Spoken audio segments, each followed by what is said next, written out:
You're listening to the Broken Havoc podcast on YouTube, where we discuss everything in and outside of the squared circle. Make sure to like and subscribe for more content, and as the frickin' referee would say, ring that damn bell for more notifications.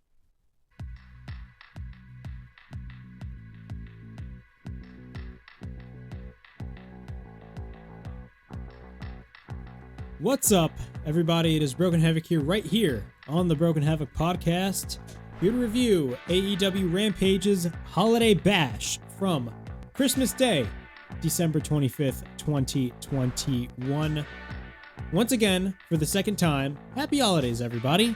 I hope you guys had a really good Christmas Day. Hope you guys got some really good gifts. I know I did. I know you guys did too. But I'm going to be reviewing AEW Rampage. Overall thoughts on Rampage is that I thought the show was actually really good. The matches were going quick. The main event, of course, we had Sammy Guevara going up against Cody Rhodes for the TNT Championship. That was a freaking awesome match. A lot of resemblance, especially near the end, from their first match, of course, they had way back October 2nd of 2019 in the very first match on Dynamite. But, we got Cody Rhodes as the new TNT Champion. The crowd absolutely hated it. But, hey, I think this is going to play out somewhere.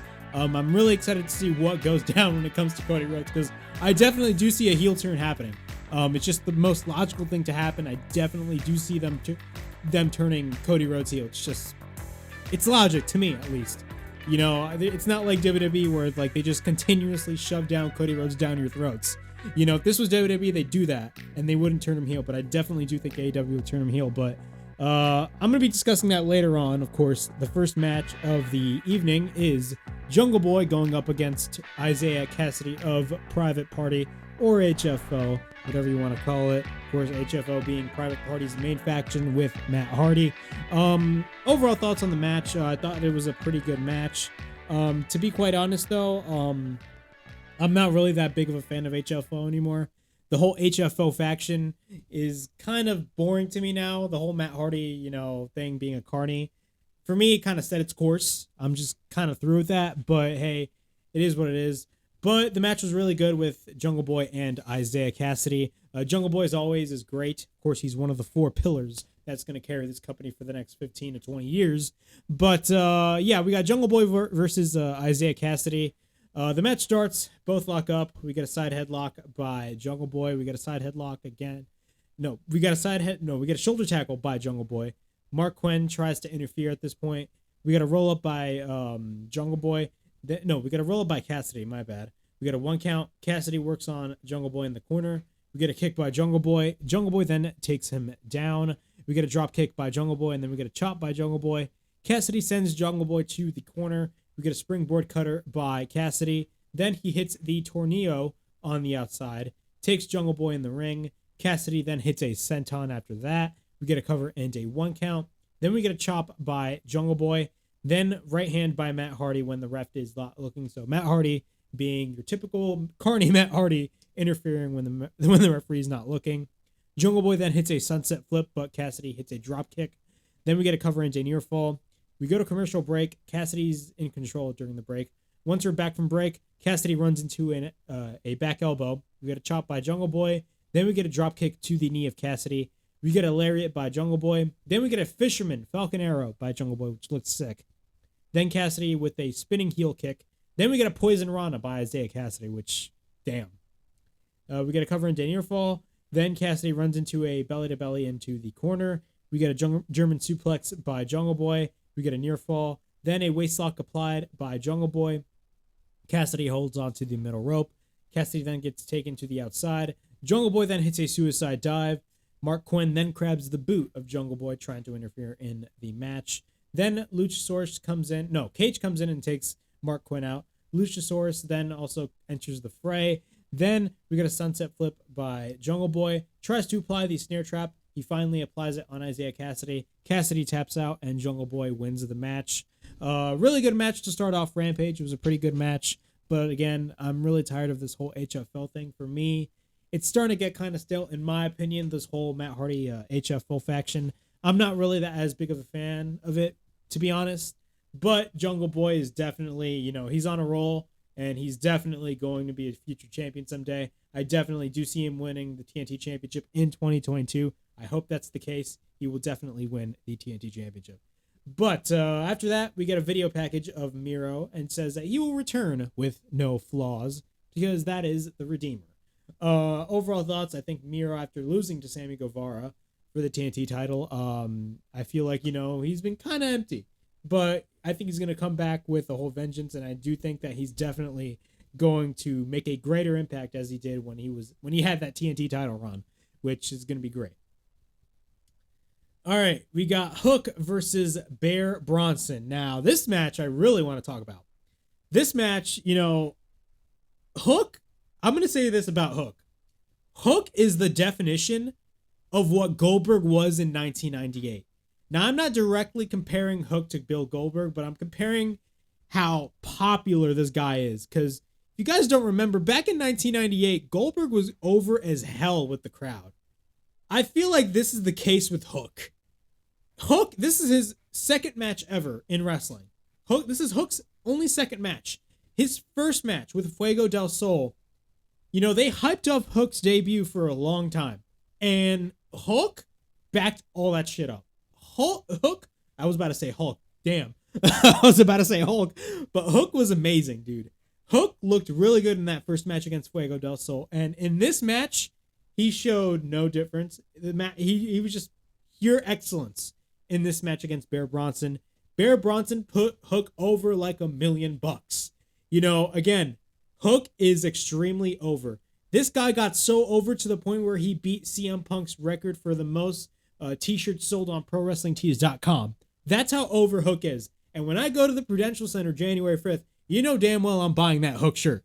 You know what I'm saying? I'm buying that Hook shirt. But Hook versus Bear Bronson, this match was awesome. Hook looked amazing. Again, Taz must be just so proud of his son. But Tony Nese is watching. Both lock up. We get a wrist lock by Bronson. We get a takedown by Hook. He tries to apply the single leg crab, but Bronson gets to the bottom rope. Hook works on Bronson in the corner. Bronson with a couple of right hands in the corner. We get a takedown by Hook, and then we get a hammerlock into a sugar hold. Then Bronson gets on the bottom rope. Then Bronson gouges the eyes of Hook. Then Bronson plants Hook to the mat. So once Bronson just takes Hook down to the mat, what happens then? Hook no-sells it. Yes, I said it right. He no-sells it. He gets back up, and then he hits a freaking clothesline. Then after that, we get a northern release suplex by Hook. Then we get a side headlock suplex by Hook. Then we get a crossface by Hook on Bronson. Bunch of crossface shots. Then applies the sleeper, and Bronson immediately taps out. Again, Hook is over like $1 million. This dude is gonna be a star. I shit you not. This guy's going to be a star. And I mean that with wholeheartedly. This guy's going to be a star. Bruh, the crowd be chanting Hook's name before he even got to the ring. That's how over and popular Hook is. And AEW has hyped up Hook since the moment he first got on television, which was over a year ago. This dude is extremely over. And you know what? After, Cody won the TNT Championship, it was not on television, but, he did tease once they returned to Greensboro that they're going to fight for the TNT Championship. And if that is the case, if Cody and Hook happens for the TNT Championship whenever AEW returns to Greensboro, 100% I definitely do see Hook winning the TNT Championship and having a monster run with that title. Because quite frankly, Hook is on a run of a lifetime, and this is only his second match ever. Dude, this dude is going to be a major player in the next couple months. I guarantee you that. Hook is freaking awesome. We get a video package of Eddie Kingston. Then after that, we get Kris Statlander versus Layla Hirsch. Overall thoughts on this match. This was actually a pretty good match. I really enjoyed Kris Statlander versus Layla Hirsch. Really shocking to see what happened after the match with Layla Hirsch not offering the handshake from Kris Statlander in the end of the match. Do I sense a heel turn happening with Layla Hirsch? I have no idea. I mean, she needs to be booked on television more often. That's just my opinion. Layla Hirsch is amazing at what she does. I feel like she's great as a babyface, but I don't know where this is going to lead to. But I'll talk about that later on. So both lock up. They lock up again. We get a side headlock by Layla. Then we get a side headlock takedown by Layla. We get a shoulder tackle by Statlander and then a takedown by Layla. We get double knees by Hirsch. Then Layla runs into a power slam. We get a cover and a near fall. Statlander then hits a vertical suplex. Then we get a cover and a near fall. Statlander at this point is in control. Hirsch then hits a takedown and a drop kick. We get a roll up by Hirsch. Then he applies the cross arm breaker on Statlander. But Statlander takes her to the corner. We get an armbar applied in the corner by Hirsch. Then we get a Gamengiri by Hirsch. And then Hirsch hits the moonsault. We get a near fall. Then we get a running knee strike. We get a cover and another near fall. Then Hirsch then slaps Kris Statlander. Then we get a roundhouse kick by Statlander. Then Statlander hits the Blue Thunder Bomb. Then we get a cover and a near fall. Then hits the German suplex on Hirsch. Then we get a cover and a near fall. Statlander then hits the back elbow. Then we get a high boot. Then she picks up Hirsch. We get a reverse body slam by Statlander. Hirsch taps out. No, we get a spider crab submission hold by Statlander. And then Hirsch taps out and Statlander wins the match. Overall thoughts. This is actually a pretty good match on Rampage. I will say that was a really, really good match. Hirsch looked really good. You know, she's really good in the ring at what she does. Same as Kris Statlander. But at the end of the match, Statlander offers a handshake with Layla Hirsch, but then Layla Hirsch just retreats and she looks pissed off. Again, is this leading to a heel turn with Layla Hirsch? Honestly, I have absolutely no idea, but you never know what can happen. Honestly, I wouldn't turn Layla Hirsch heel. I would keep her as a babyface, but whatever. I don't know what the hell is going to happen, but it is what it is. All right, Mark Henry interviews both Sammy and Cody Rhodes, and Sammy cut a really awesome promo. He cut a really good promo and basically says that, you know, Cody Rhodes should be the one worried, not him, all that stuff. And I've stated this previously on my Rampage reviews. Mark Henry's "it's time for the main event" line is getting over. And I've stated that earlier. Now it's already over. Like, his whole "it's time for the main event" line is just phenomenal. Like, he could tell every time when he says it's time for the main event, like, the crowd, you could definitely hear the crowd just saying exactly what Mark Henry said. That is freaking awesome to see. It gives Rampage its own identity, and that's what I really enjoy about Rampage. But we get our main event, since this is only a 1 hour show, so it flows by really fast. And this review is almost done, by the way, which is crazy. I went through the show really quickly. Sammy Guevara versus Cody Rhodes for the TNT Championship. Overall thoughts on this match. This was an awesome match. Sammy Guevara and Cody Rhodes, of course, they wrestled on the very first Dynamite on TNT back in October 2nd of 2019, which was an awesome opening match. You know, it was a really awesome opening match, and I honestly felt like near the end of the match, it was not the finish, but before the finish, that there was a little bit of a resemblance of their first match and their first finish. Of course, the finish of their first match was Sammy hit the shooting star press off the top rope. Cody got the knees up and then hits the inside cradle for the victory. You know, there was a similar spot like that on this match, which a lot of people are not talking about. But honestly, their first encounter was really good. This match was no different. This match was really awesome to see. Both tore the house down. From the moment the bell rang, Sammy Guevara was on fire in this match. Same as Cody Rhodes. Like, Sammy got a lot of offense, and I was shocked that Cody Rhodes actually beat Sammy Guevara, and I was actually really shocked that Sammy Guevara's title win was actually cut short, because I believe he won the title in September on Dynamite, beating Miro. But, I mean, I don't know why his title run got cut short, but I feel like there's a certain reason behind it, especially regarding Cody Rhodes, because Cody Rhodes, especially for these past few weeks on Dynamite, after his feud with Malachi Black, has been getting boos. And I mean boos from the crowd. The crowd got so, like, they started to crap on Cody, so much so that they basically pulled a John Cena and threw back his belt back in the ring. Of course, that show a couple of weeks ago in Chicago on Dynamite. You guys don't remember, they basically pulled the John Cena on him. And what I mean by John Cena is that, you guys don't remember, back in One Night Stand in 2006, John Cena got crapped on by the Hammerstein Ballroom to the point where when he threw the shirt, the Hammerstein Ballroom crowd just threw the shirt back at John Cena. You know, that's how, like, you know, that's how much booze that Cody Rhodes is getting nowadays at an AEW event. And I feel like that Cody Rhodes is knowing behind the scenes that, dude, I'm becoming stale. I feel like, you know, this is not WWE where, like, they're just completely blind and, you know, their main babyface gets just ridiculous amount of booze and they completely ignore it. AEW, it's a completely different story, but I'll talk about that later on. I'm going to get through the match first. But the way about, I didn't want to get spoiled. I didn't want to for this match because, of course, Rampage is always taped. And by accident, I got spoiled via a YouTube video, which, like, I was literally scrolling through YouTube and the thumbnail was there and the title was there and I got spoiled. Shame on me, which sucks, but it is what it is. The match was really awesome.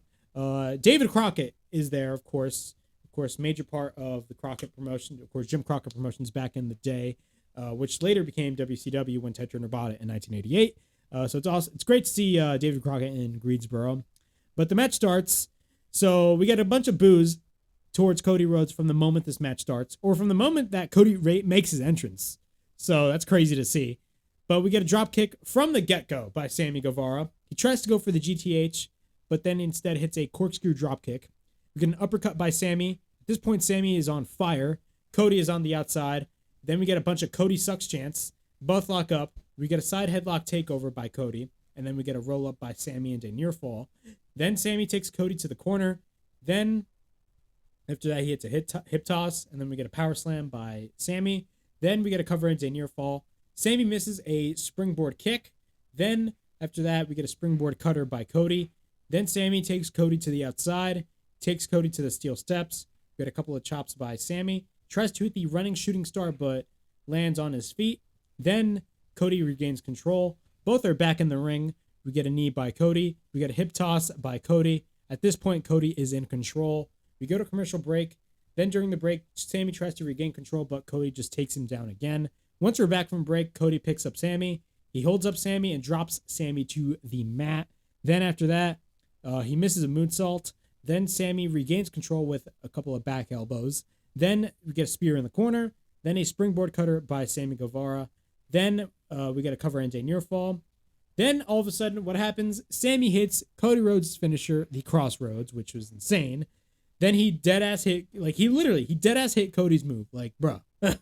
Then after that, we get a springboard 450 splash by Sammy on the outside, which looked amazing. Again, Sammy Guevara is one of those AEW MVPs of this year. He's one of the MVPs, bro. This dude is insane. Sammy tries to hit a Hurricane Rana, but Cody catches him and hits a powerbomb in the crowd. Cody takes Sammy to the ring. Cody then hits a disaster kick. Arn says, finish it. Sets up the Crossroads, but Sammy reverses it into a roll-up, but we get a near fall. Cody then hits the Crossroads out of nowhere, but once he tries to go for the cover, we get another near fall. Cody then takes Sammy to the top turnbuckle. He tries to hit a reverse suplex. Sammy then gets up on his feet and then hits a GTH on Cody. Then we get a cover into a near fall. This is where the similarity that I'm talking about happens. So Sammy goes to the top, and then he hits the 630. So in their first match, the finish was, again, I stated this in the beginning of this review, the finish of their first match was Sammy Guevara basically went up the top rope, hit a shooting star press. As soon as he was going down, Cody got the knees up and then hit the inside cradle and then won the match. This was really similar to that. So Sammy hits the 630, but then Cody gets the knees up. But then all of a sudden, Cody catches Sammy, he holds him on and hits the Crossroads, and then hits another Crossroads, and then we get a boot to the midsection, and then hits a Tiger Driver 98. Cody Rhodes wins the match. And Cody Rhodes, for the third time, is the TNT champion, and the crowd absolutely hated it. And I mean, they absolutely hated it. Like, they did not like it whatsoever. But Cody Rhodes is your new TNT champion. I feel like they did this on purpose. Sadly, they cut Sammy Guevara's title reign short because he only won the title in September, and it really sucks to see Sammy lose the title that early on, but it is what it is. But Cody is the new TNT champion. Where do I think this will be leading to? I definitely do see that them turning Cody heel because it's the most logical choice. If this was WWE, right? If this was WWE, they would not turn Cody heel and basically have Cody stay as a babyface and just shove him down each and every one of the viewers' throats. This is AEW. I definitely do see AEW knowing what the deal is when it comes to Cody Rhodes. They know that Cody is constantly getting a negative reaction, even though he is the babyface. I definitely do see him turning heel during, his whole TNT Championship run. And after that, after the show went off the air, Hook came out. Of course, David Crockett introduced him with the belt. And then, Tony Khan was out there. He sent Hook. And then, Cody Rhodes basically said when AEW returns to Greensboro, it's going to be Hook versus Cody Rhodes. So do I think that this will lead to Hook basically beating Cody Rhodes for the TNT Championship when Cody's the heel? Who knows? Honestly, there's a lot of possibilities that can happen. But honestly, I'm really excited to see what goes down, especially with this new title run with the TNT Championship and Cody Rhodes. So there's a lot of possibilities, and the possibilities are endless. So yeah, that was my Rampage review from December 25th, Christmas Day. It was my Rampage Holiday Bash review from December 5th, 2021. Overall thoughts on this show. I thought this was a pretty good show, really fun show. Christmas Day, of course, this aired on a Saturday instead of a Friday. Of course, it's going to return to its normal time slot at 10 at Friday. And they're going to stay on TNT, of course, because Dynamite is going to move to TBS next week. And it's exciting to be a wrestling fan right now. There's a lot of things going on, especially on the AEW side of things. AEW right now is the hot promotion. I'm really excited to see what goes down. It's going to be awesome to see.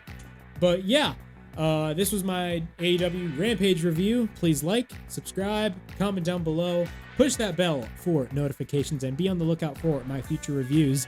And this is Broken Havoc from the Broken Havoc podcast, signing out.